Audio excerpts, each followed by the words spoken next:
আবু হানিফা ফতোয়া দিয়েছেন নাভির নিচে হাত বাঁধবে নামাজ পড়ার সময়, কিন্তু সহিহ হাদিস বলছে বুকের উপরে। তাই আমি নামাজের সময় হাত বাঁধি বুকের উপরে। আমি একজন পাক্কা হানাফি।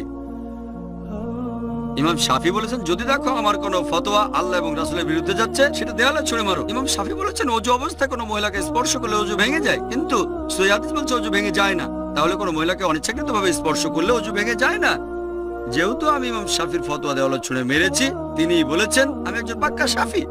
আমি পাক্কা হানাফি, পাক্কা শাফি, আমি পাক্কা হামলি, এছাড়া পাক্কা মালিকি। পাক্কা মানে খাঁটি।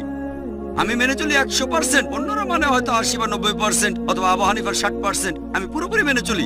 এই চারজন ইমামই বলেছেন যদি দেখো আমার কোনো ফতোয়া আল্লাহ এবং রাসূলের বিরুদ্ধে যাচ্ছে, ফতোয়া দেওয়ালে ছুঁড়ে মারো। আমি একজন পাক্কা হানাফি। আমি ডক্টর জাকির নায়েক একজন পাক্কা হানাফি। কেন?